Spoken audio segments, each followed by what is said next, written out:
Shalom saudaraku yang terkasih dalam Yesus Kristus. Kembali hari ini kita berjumpa untuk mendengarkan firman Tuhan. Dan yang menjadi khotbah bagi kita hari ini diambil dari kitab Kejadian pasal yang pertama ayat 1 sampai dengan ayat yang kedua, dan ayat 26 sampai dengan ayat yang ke-28. Kejadian 1 ayat 1 sampai 2 dan ayat 26 sampai dengan ayat 28. Saya baca bagi kita keseluruhan. Demikian firman Tuhan. Pada mulanya Allah menciptakan langit dan bumi. Bumi belum berbentuk dan kosong. Gelap gulita menutupi samudra raya, dan roh Allah melayang-layang di atas permukaan air. Berfirmanlah Allah, baiklah kita menjadikan manusia menurut gambar dan rupa kita, supaya mereka berkuasa atas ikan-ikan di laut dan burung-burung di udara, dan atas ternak, dan atas seluruh bumi, dan atas segala binatang melata yang merayap di bumi. Maka Allah menciptakan manusia itu menurut gambarnya, menurut gambar Allah diciptakannya dia, laki-laki dan perempuan diciptakannya mereka. Allah memberkati mereka, lalu Allah berfirman kepada mereka, beranak cuculah dan bertambah banyak, penuhilah bumi dan taklukkanlah itu, berkuasalah atas ikan-ikan di laut dan burung-burung di udara, dan atas segala binatang yang merayap di bumi. Sampai sejauh demikian pembacaan firman Tuhan. Dan yang menjadi tema bagi kita, Allah Tritunggal pencipta segala sesuatu. Saudara-saudara yang terkasih dalam Yesus Kristus, firman hari ini sungguh sangat berharga dan sangat penting bagi kita. Kenapa? Karena khotbah ini, firman hari ini memuat hal yang sangat mendasar dalam kehidupan kita sebagai orang yang percaya kepada Tuhan. Dan sedikitnya ada dua hal yang diterangkan lewat firman Tuhan yang telah saya bacakan tadi. Yang pertama, siapakah Allah itu? Dan yang kedua, siapakah kita manusia? Atau siapakah manusia itu? Saudara-saudari, mari kita bahas yang pertama, siapakah Allah itu? Yang pertama, kalau kita melihat dan kita membaca bahwa dalam Alkitab kita ini diawali dan dimulai dengan cerita tentang penciptaan, yang menyatakan tadi, pada mulanya Allah menciptakan langit dan bumi. Saudaraku, perkataan ini bukan hanya pengajaran tentang asal muasal bumi ini, tetapi juga firman ini Allah juga menjadi pengakuan atau kredo kita kepada sekitar kita, kepada sekeliling kita, bahkan kepada seluruh dunia, bahwa bukan dunia ini yang harus kita takuti, tetapi Dia, Allah yang menciptakan segala sesuatunya, Dialah yang kita harus sembah di dalam kehidupan kita. Yang kedua, ini juga menunjukkan serta menyatakan kepada kita bahwa Allah itu benar-benar Allah. Allah itu benar-benar ada, yang telah ada sebelum semuanya ada, sebelum semuanya diciptakan. Dia yang menciptakan segala sesuatu dari yang tidak ada menjadi ada, yang sering kita dengar dan kita ketahui dengan istilah creator ex nihilo. Dia menciptakan dari yang tidak ada menjadi ada. Dan manusia, kita tidak akan sanggup untuk melihat Allah itu, dan kita tidak dapat memahami jalan-jalannya yang luar biasa itu karena keberadaan kita yang terbatas. Sebagaimana Yesaya 55 ayat 8 sampai 9 mengatakan, sebab rancanganku bukanlah rancanganmu, dan jalanku bukanlah jalanmu, bukanlah jalanku. Demikianlah firman Tuhan. Seperti tingginya langit dari bumi, demikianlah tingginya jalanku dari jalanmu, dan rancanganku dari rancanganmu. Kita tidak bisa memahami rancangan Tuhan, jalan Tuhan. Tetapi walaupun kita tidak bisa melihatnya, namun kita dapat merasakan keberadaan Allah. Itu sebabnya saudaraku yang terkasih dalam Yesus Kristus, begitu seseorang itu lahir, sudah ada kekuatan bagi dirinya untuk percaya. Kemampuan untuk percaya yang tidak bisa dilihat tetapi bisa dirasakan. Percaya kepada yang tidak bisa dilihat tapi dia bisa merasakan. Kenapa? Karena Allah itu ada. Yang ketiga, satu hal yang sangat penting lagi saudara yang terkasih dalam Yesus Kristus, bahwa firman hari ini, nas ini menunjukkan kepada kita ketritunggalan Allah itu, yang sering kita sebut dengan istilah Trinitas, ketritunggalan Allah. Dan dikatakan tadi di dalam ayat 26, baiklah kita, sekali lagi, baiklah kita menjadikan manusia menurut gambar dan rupa kita, supaya mereka berkuasa atas ikan-ikan di laut dan burung-burung di udara dan atas ternak dan atas seluruh bumi dan atas segala binatang melata yang merayap di bumi. Baiklah kita. Ada kata kita. Ini menunjukkan bahwa memang ada yang lain. Ada yang lain, bukan hanya satu. Ini salah satu nas Alkitab yang menunjukkan tentang ketritunggalan Allah itu. Memang kalau kita baca di kitab-kitab lain, ada beberapa nas yang menunjukkan tentang ketritunggalan Allah. Misalnya kalau kita baca dalam Yohanes 5 ayat 19 dalam firman Tuhan, maka Yesus menjawab mereka, katanya, aku berkata kepadamu, sesungguhnya anak tidak dapat mengerjakan sesuatu dari dirinya sendiri, jika tidak ia melihat Bapa mengerjakannya. Sebab apa yang dikerjakan Bapa itu juga yang dikerjakan anak. Dan juga dalam Yohanes 1 ayat yang pertama itu dikatakan, pada mulanya adalah firman, firman itu bersama-sama dengan Allah, dan firman itu adalah Allah. Dan banyak lagi nas Alkitab yang menunjukkan tentang ketritunggalan Allah itu.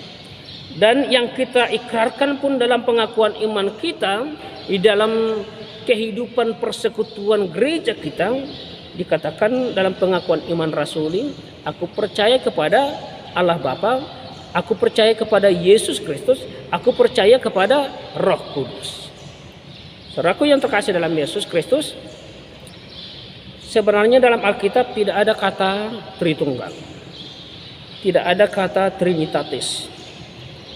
Namun ini ajaran Kristen yang membuat istilah untuk memudahkan ungkapan atau sebutan tentang bagaimana Allah itu, Allah yang Tritunggal itu.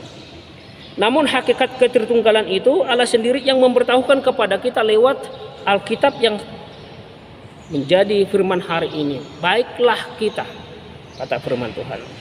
Saudaraku yang terkasih dalam Yesus Kristus, tentunya boleh dikatakan ketritunggalan Allah ini menjadi rahasia yang tidak bisa dijangkau oleh pikiran kita, yang tidak bisa dijangkau oleh pikiran manusia. Dan sering bagi agama lain, Trinitatis dipakai untuk menyudutkan dan menjelek-jelekan agama Kristen. Kenapa? Karena ada yang mengatakan bahwa orang Kristen itu bukan agama yang monoteis, tetapi agama Kristen itu adalah agama yang politeis, menyembah 3 Tuhan. Karena mereka memahami 1 tambah 1 tambah 1 adalah 3. Tetapi kalau kita berpikir dengan cara pandang yang berbeda, kalau dipikir-pikir, kenapa selalu dijumlahkan, ditambahkan? Kenapa tidak dikalikan 1 kali 1 kali 1 sama dengan 1? Bisa juga seperti kita manusia yang terdiri dari tubuh, roh, dan jiwa, tetapi satu dalam kehidupan kita sebagai manusia. Yang jelas saudara yang terkasih dalam Yesus Kristus, kita percaya bahwa Allah itu satu, namun karya dan caranya ada 3. Allah Bapa sebagai pencipta yang menciptakan segala sesuatunya, namun bersama dengan Anak dan Roh Kudus, dan Anak Tuhan Yesus Kristus sebagai juru selamat, dan Roh Kudus yang menjadi penuntun yang bekerja menguduskan manusia. Roh yang datang dari Bapa dan Anak itu memang tidak bisa dijangkau oleh pikiran manusia, tidak bisa dijangkau oleh pikiran kita. Namun untunglah demikian saudara yang terkasih dalam Yesus Kristus, untunglah demikian halnya supaya benarlah bahwa Dialah Allah Benarlah dia Allah yang tidak bisa dijangka oleh pikiran manusia, yang tidak bisa diselami oleh akal budi manusia. Karena kalau kita bisa memahami, yaitu bukanlah Allah, tetapi ilah. Soal Trinitatis adalah soal rohani dan bukan soal matematika. Ajaran ketritunggalan Allah bukan mengajak kita untuk memecahkan rahasia tentang Allah itu, tetapi memanggil kita untuk tetap memuji memuliakan Allah yang tidak terselami itu, untuk selalu beriman kepada Allah yang menciptakan kita. Yang kedua, saudara yang terkasih dalam Yesus Kristus, bahwa nas ini menunjukkan kepada kita siapakah kita manusia. Siapakah manusia itu? Yang pertama harus kita ingat, dan yang pertama harus kamu ingat, bahwa kamu adalah ciptaan Allah. Karena itu kamu adalah milik Allah. Tubuh, jiwa, rohmu adalah milik Allah. Nafasmu adalah milik Allah. Hidupmu seluruhnya, totalitas kehidupanmu adalah milik Allah. Karena itu sebagai milik Allah, yang patut kamu lakukan adalah memuji memuliakan Allah yang menjadi sang pemilikmu. Dia yang menciptakan kita. Karena itu sebagai manusia, saudaraku yang terkasih dalam Yesus Kristus, jangan ada yang merasa hebat sepertinya dia menjadi pemilik hidupnya. Jangan ada yang membuat dirinya sendiri Tuhan atas hidupnya sendiri. Tetapi sembahlah Allah yang menjadi pemilik hidup kita, pencipta kita, dan pencipta segala sesuatunya.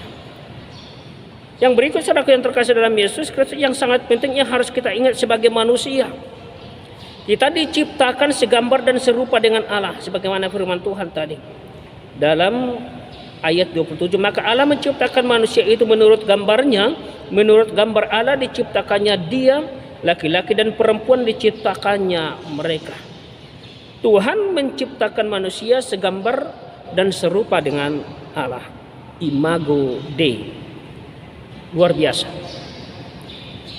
Karena Allah tidak membuat hal yang sama dengan ciptaan yang lain. Allah tidak membuat hal yang sama dengan ciptaan lainnya, sebagaimana Allah membuat kepada manusia itu. Apa artinya segambar dan serupa dengan Allah, saudaraku yang terkasih dalam Yesus Kristus? Ini menunjukkan bahwa manusia adalah makhluk ciptaan Allah yang tertinggi. Manusia adalah tujuan dan mahkota ciptaan Allah itu. Begitu mulia, begitu luhurnya manusia itu diciptakan. Tetapi ingat, saudaraku yang terkasih dalam Yesus Kristus, bahwa kita adalah ciptaan. Bahwa Tuhan memberikan kesempatan dan kewajiban bagi kita untuk bersekutu dengan Allah sebagai mahkota ciptaan Allah. Yang berikut, saudaraku yang terkasih dalam Yesus Kristus, bahwa kita diciptakan dan diberikan tanggung jawab menguasai ciptaan yang lain. Dalam ayat 29 tadi berkata, firman Allah dalam ayat 28, Allah memberkati mereka, lalu Allah berfirman kepada mereka, beranak cuculah dan bertambah banyak, penuhilah bumi dan taklukkanlah itu, berkuasalah atas ikan-ikan di laut dan burung-burung di udara, dan atas segala binatang yang merayap di bumi. Bahwa kita diberikan tugas tanggung jawab untuk menguasai ciptaan lainnya. Manusia diberikan kuasa penuh atas ciptaan supaya bumi menjadi berkat dan memberikan kehidupan yang bermutu bagi manusia dan juga bagi ciptaan yang lainnya. Saudaraku yang terkasih dalam Yesus Kristus, setelah kita mengenal siapa Allah itu dan kita mengenal siapa manusia itu, kita mengetahui siapa manusia itu, lalu apa yang menjadi renungan bagi kita setelah kita mendengarkan firman Tuhan hari ini? Yang pertama, bahwa Allah adalah pencipta dan pemilik hidupmu. Maka pakailah hidupmu untuk selalu memuliakan Allah yang menjadi pencipta. Pakailah kesempatan, pakailah hidupmu untuk selalu memuliakan Allah lewat hidupmu dalam hidupmu sehari-hari. Yang kedua, percayalah, kalau Allah yang menciptakan kita, pasti Allah tahu tentang kita. Pasti Allah tahu tentang kamu dari A sampai Z kehidupanmu. Dia tahu. Karena apa? Karena Dia yang menciptakan kita. Yang ketiga, karena Allah yang menciptakan kamu, pasti Dia akan memelihara hidupmu. Dia yang membentuk kamu, tapi juga Dia yang menyediakan segala sesuatu kebutuhan keperluanmu. Karena sekali lagi Dia yang menciptakan kamu. Maka yang keempat, saudara yang terkasih dalam Yesus Kristus, karena Dia yang menciptakan kita manusia sebagai ciptaan, maka hargai sesamamu karena mereka juga adalah ciptaan Allah. Jangan sepelekan, jangan abaikan, jangan lecehkan, jangan menganggap kecil, jangan melecehkan ciptaan Allah yang lain. Hargai anak-anakmu, hargai orang tuamu, hargai suami, istrimu, siapapun. Anda menjadi manusia bila mereka juga Anda perlakukan sebagai manusia.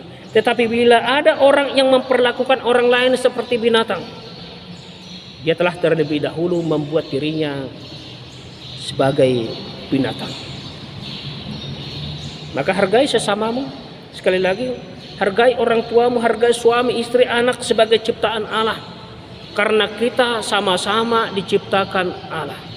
Makhluk mulia yang diciptakan Allah, mahkota ciptaan Allah.